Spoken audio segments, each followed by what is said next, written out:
देवियों और सज्जनों, व्यालोकवाणी में आप सभी का स्वागत है। और 3-4 दिनों के अंतराल के बाद मैं चंडू खाने की गप लेकर फिर से आप लोगों के पास उपस्थित हुआ हूँ।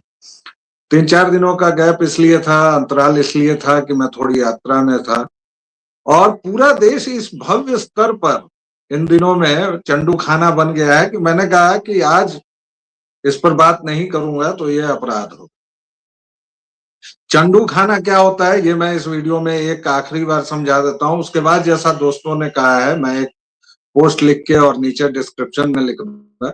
असल में वन मैन आर्मी होने से ये सब दिक्कतें होती हैं कि आप अगर यात्रा में हो तो दिक्कत होती है। इसीलिए मैं बार बार आप लोगों को कहता हूं कि इसको सब्सक्राइब कीजिए और आगे बढ़ाइए ताकि मैं किसी और के भी रखने की स्थिति में आ जाऊं। बहरहाल ये तो मेरे स्वार्थ की बात थी, लेकिन अब जरा देश पर बात करते हैं। देश में एक तथाकथित आंदोलन चला, 2 दिनों में उसकी मृत्यु हो गई। सोनम वांगचुक ने कह दिया कि भाई अब इस्तीफा नहीं लेना है, इस्तीफे की बात भी चली गई। उसके बाद सरकार भी अड़ गई है। सरकार ने भी अब रैफ और तमाम लोगों को बुला दिया है, लेकिन इस सब में एक प्रतिक्रिया भी आ रही है और वो प्रतिक्रिया ये है कि उत्तर प्रदेश में एक विशाल जुलूस निकला और वो वीडियो मैं नहीं दिखा रहा हूं आप लोगों को, आप देखेंगे तो मिल जाएगा, क्योंकि वो बहुत सारा प्रॉब्लम होता है यूट्यूब में कंटेंट को लेके, तो इसलिए मैं वो वीडियो अभी नहीं दिखा पा रहा हूं आपको। लेकिन आप सबने देखा होगा कि मोदी जी लठ बजाओ हम तुम्हारे साथ, ये लगातार आ रहा है। और दिल्ली में भी हमने देखा, सारी चीजें सुधर गई, सारी चीजें ठीक हो गई। एक एक इन लोगों के कुकर्मों की वीडियो और रील्स बाहर आ गई। इन लोगों ने पुलिस पर किस तरह पत्थरबाजी की, पुलिस पर स्प्रे फेंका, और उसके बाद अभी भी इनकी मजाल ये है, जुर्रत ये है कि ये कहते हैं कि हम आंदोलन कर रहे हैं और हम पर जो पुलिस ने किया वो गलत किया। एक बालक को मैं देख रहा था, वो किसी पुलिस वाले से पूछ रहा था कि आप नजरें कैसे मिला लेते हो। भाई तुम कैसे नजरें मिला लेते हो खुद से? तुम कैसे अपने माँ बाप से नजरें मिला लेते हो? जिस माँ बाप ने, और मैं जानता हूं कि दिल्ली में अधिकांशतः बिहार उत्तर प्रदेश से लड़के जाते हैं, लड़कियां जाती हैं पढ़ाई करने, उनके माँ बाप किस तरह, बहुतेरे माँ बाप वेल सेटल होते हैं, लेकिन अधिकांश माँ बाप अपना पेट काट कर उनको पैसा भेजते हैं, और आप इन तिलचट्टों के फेर में पड़े हुए हैं। आप कैसे नजरें मिला लेते हैं? मैं बताऊंगा कि इन तिलचट्टों के साथ आपको क्यों नहीं रहना चाहिए। इसलिए नहीं रहना चाहिए कि उसमें हाजी अफजल नाम का गुंडा है, जो नॉर्थ ईस्ट दिल्ली में बाकायदा कई मामलों में वांछित है। आपको इसलिए नहीं जाना चाहिए कि वहां से धारा 370 की पुनर्बहाली के नारे लग रहे हैं। इसमें कौन सा स्टूडेंट का मुद्दा है, कौन सा नीट का मुद्दा है, कौन सा पेपर लीक का मुद्दा है? कल राहुल विंची खड़े हुए और अपनी आदत के मुताबिक, मतलब ये आदमी तो इतना झूठा है और इतना मक्कार है, ये सरेआम झूठ बोलता है और इसकी कोई दवा नहीं कर पा रही है सरकार। ये सबसे बड़ी समस्या है। ये आदमी कल भी झूठ बोला है कि 10 साल में 125 पेपर लीक हुए हैं। भाया, उसमें तेरी पार्टी वाले भी हैं और इन आंकड़ों पर भी संदेह है। दूसरा कि किसी पर कार्रवाई नहीं हुई है। भाई 13 लोग बंद हैं। हाँ ठीक है, पेपर लीक होना ही नहीं चाहिए, क्यों नहीं, क्यों होगा पेपर लीक? हाँ ठीक है कि ये फुल प्रूफ होना चाहिए। तो भाई धर्मेंद्र प्रधान ने जिम्मेदारी, और आप धर्मेंद्र प्रधान के जो लोग विरोधी हैं, मेरे जैसे भी, क्योंकि मेरे हिसाब से भी शिक्षा में इन्होंने बर्बादी फैलाई है, उनको भी आप उसका समर्थक बना दे रहे हो। जब आप झूठ की खेती करते हो, आप मुद्दों पर आओ, आप इस सरकार के विरुद्ध जाओ, लेकिन आप इस देश के खिलाफ जाते हो यार। आप नरेंद्र मोदी का विरोध करो, और वो आप करते हैं। उनकी स्वर्गीय मां को आपने गाली दिलवाई दरभंगा में, मोदी तेरी कब्र खुदेगी, मोदी के टुकड़े टुकड़े करेंगे, वो आदमी आज सांसद है। इसी सीजेपी के इसमें तिलचट्टों के इसमें मोदी की शव यात्रा निकाली गई है। आप ये सब काम कीजिए, कोई समस्या नहीं है, लेकिन आप देश के खिलाफ खड़े हो जाते हैं। अफजल हम शर्मिंदा हैं, टुकड़े टुकड़े गैंग के लोग वहां मौजूद हैं, प्रकाश राज जैसा नीच और पतित आदमी वहां मौजूद है, जो आपके देवी देवताओं को, आपके धर्म को अपमानित करता है। कुणाल कामरा जैसा घटिया लीचड़ वहां मौजूद है, और वो प्रभु श्री राम के बारे में, मां सीता के बारे में वैसी घटिया बात करता है, और वो चुटकुला है, आप लोग उस पर ताली बजा रहे हैं। सनातन डेंगू है, मलेरिया है, उस पर अरुंधति सुजैन नाम की अलगाववादी जाती है, वो कहती है कि कश्मीर इंटीग्रेटेड हिस्सा नहीं है, इंटीग्रल पार्ट नहीं है। अरे, और आप लोग ऐसे लोगों के बीच में फंस के, और आप लोग ऐसे लोगों के साथ जा रहे हैं। आप लोगों की यही लेगेसी है क्या? आप लोगों की यही लेगेसी होनी चाहिए। आप लोग, हमारे कुछ लोग जो हैं, कुछ युवा जो हैं, मैं जेनजी नहीं कहता, क्योंकि ये जेनजी किसी डॉक्टर ने नहीं कहा है कहने के लिए, मुझे इससे भी सख्त आपत्ति है। हमारे यहाँ बहुत सारे शब्द हैं, जैसे मैथिली में तो सबको विद्यार्थी कहा जाता था 10 साल पहले तक, अब नहीं कहा जाता है, भैया कहा जाता था, युवा कहा जाता था। ये जेनजी क्या होता है? जेन अल्फा, जेन जी, जेन एक्स, जेन बूबर, मतलब हम लोग अपनी कुंठाओं से, और अब पूरे देश में ये फैल गया है जेन जी। मतलब हर एक आदमी कह रहा है, मैंने भी कई बार कहा होगा, क्योंकि सामने से आ रही है चीजें, हर एक आदमी बोल रहा है, तो आप क्या करेंगे? अब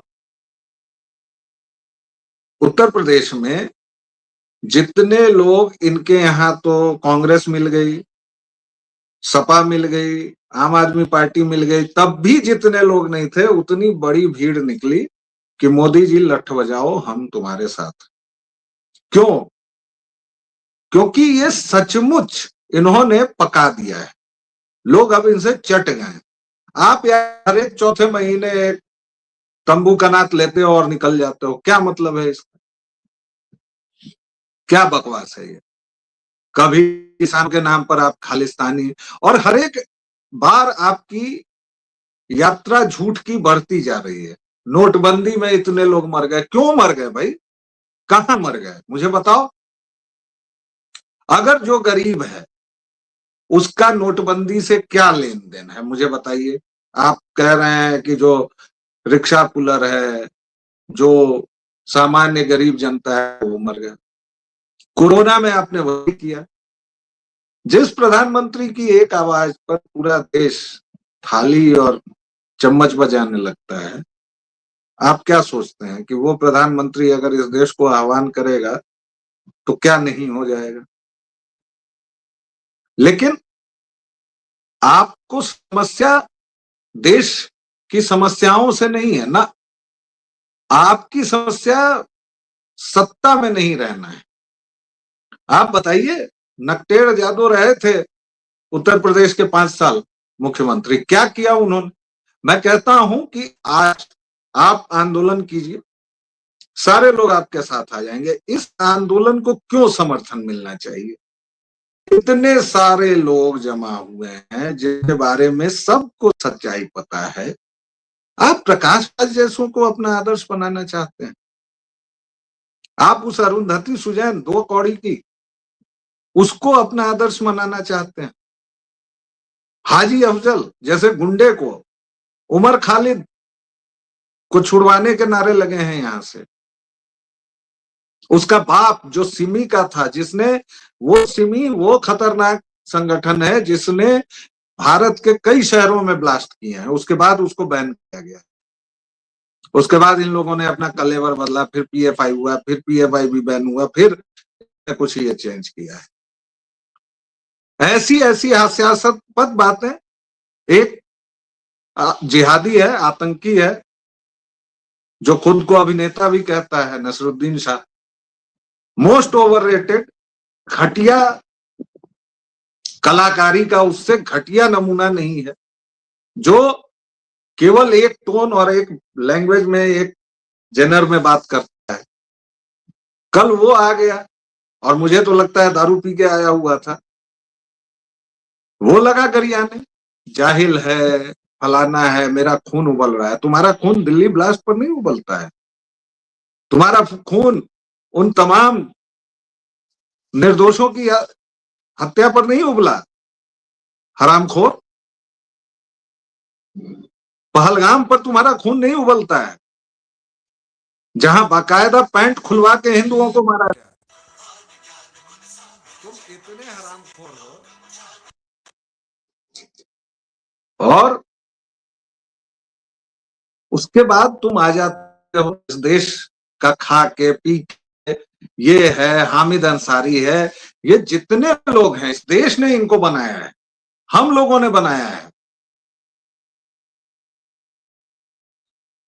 और ये लोग हमारा ही खा के हमारे ऊपर थूकते हैं।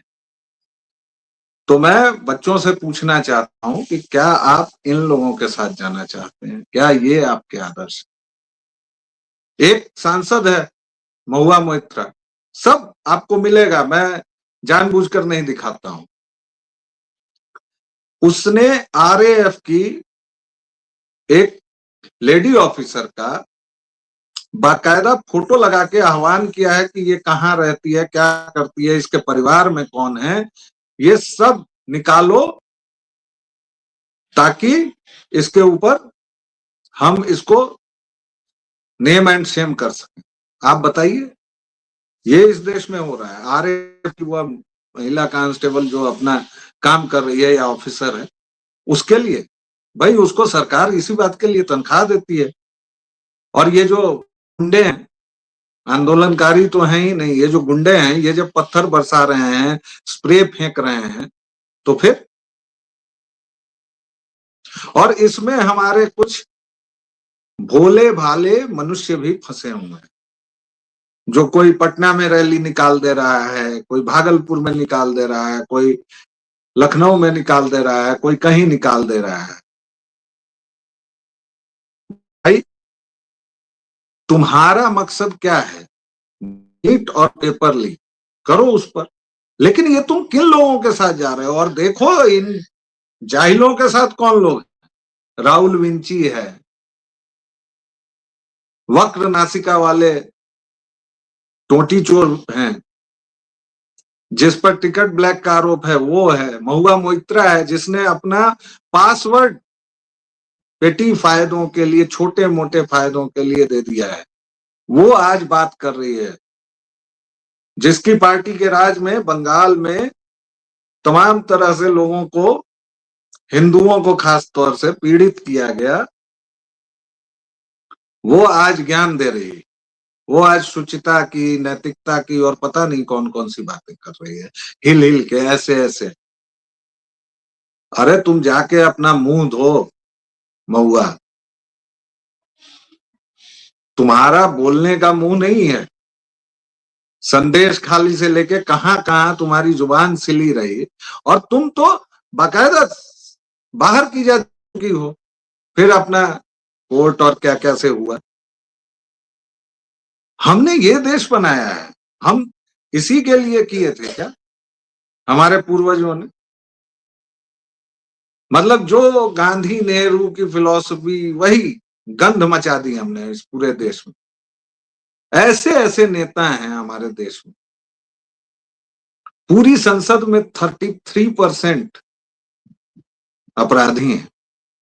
अपराधी हैं इसलिए मैं कह रहा हूं क्योंकि संज्ञेय अपराधों के हैं, कॉग्निजिबल ऑफेंस उन पर लगे हुए हैं।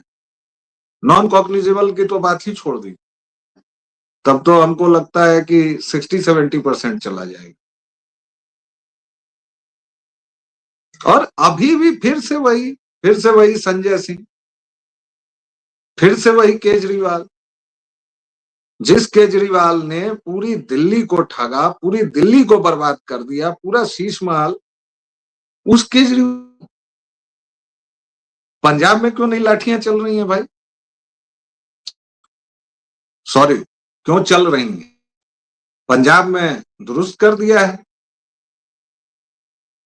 युवकों को, जवानों को। वहां क्यों नहीं प्रोटेस्ट कर रहे हो तुम?